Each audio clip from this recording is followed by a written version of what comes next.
Tale of Two Bad Mice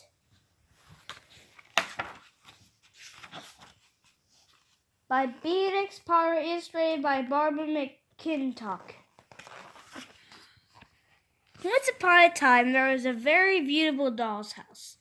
It was red brick with white windows. It had real glistening curtains and a front door and chimney.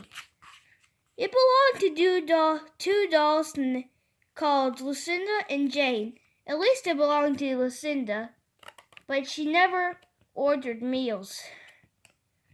Jane was the cook, but she never did any cooking because the dinner had been brought ready-made and boxed full of shavings. There were two red lobster and ham, a fish and pudding, and some pears and oranges.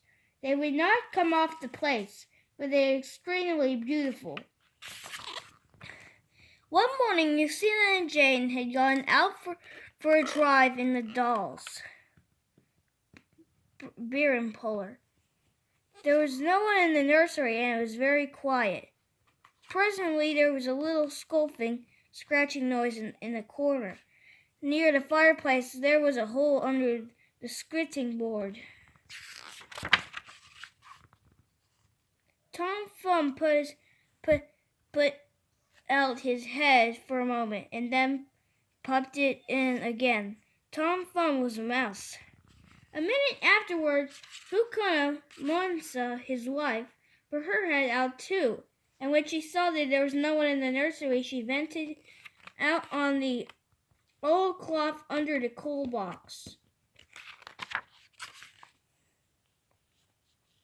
Tom Thumb and Muna went upstairs and peeked into the dining room.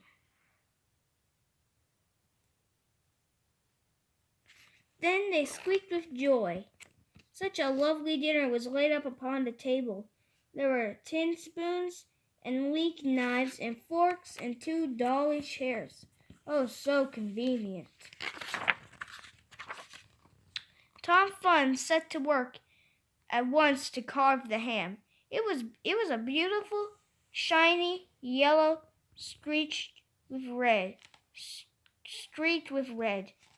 The knife crumpled up and hurt him.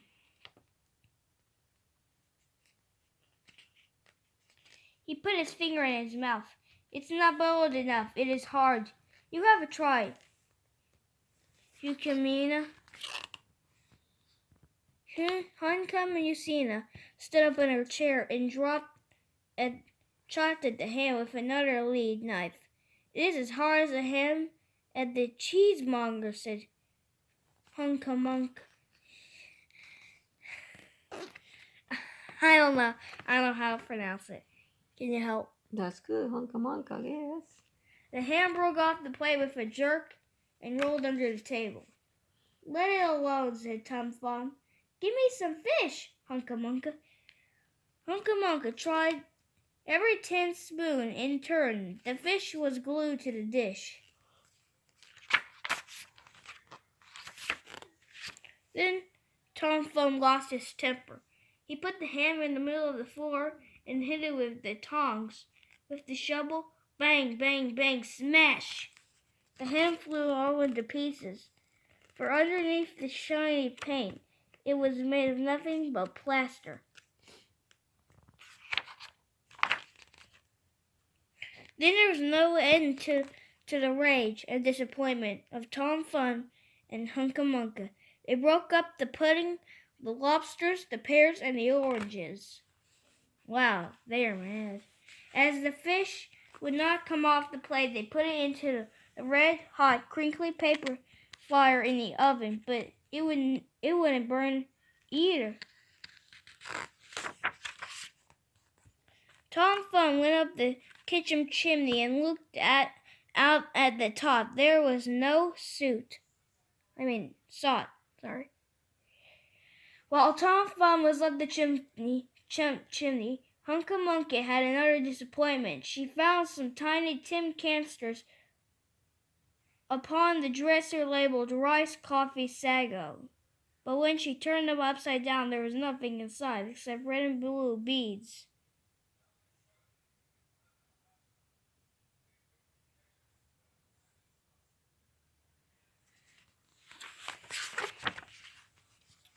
Then those mice set to work to do all the mischief they could, especially Tom Thumb.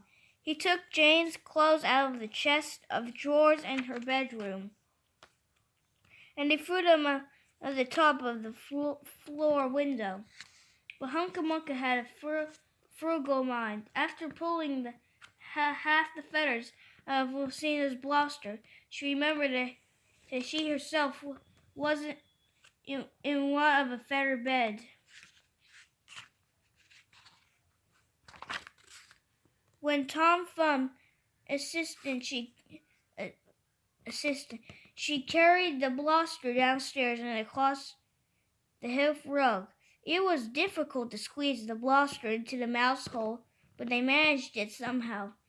When Hunca Munca went back and fetched a chair, a bookcase, a bird cage, and several small odds and ends, the bookcase and the bird cage refused to go into the mouse hole.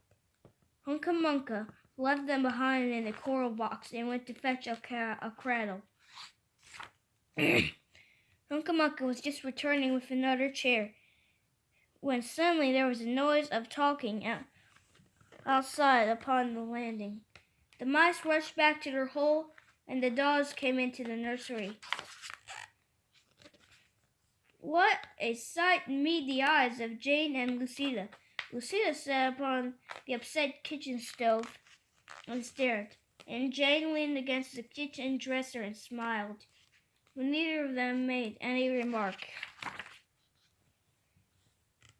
The bookcase and the bird cage were rescued from under the coal box. The Hunca Munca has got the cradle and some of Lucina's clothes. She also has some useful pots and pans and several other things. The little girl the doll's house belonged to said, "I will get a doll dressed like a policeman," but the nurse said, "I'll set up a mouse trap." So that's the story of the two bad mice.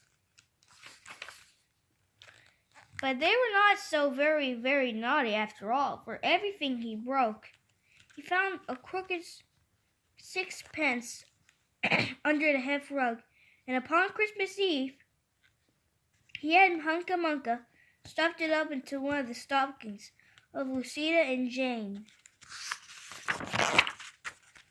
And very early morning, before anybody is awake, Hunca Munca comes with her dustpan and her broom to sweep the dolly's house. The end.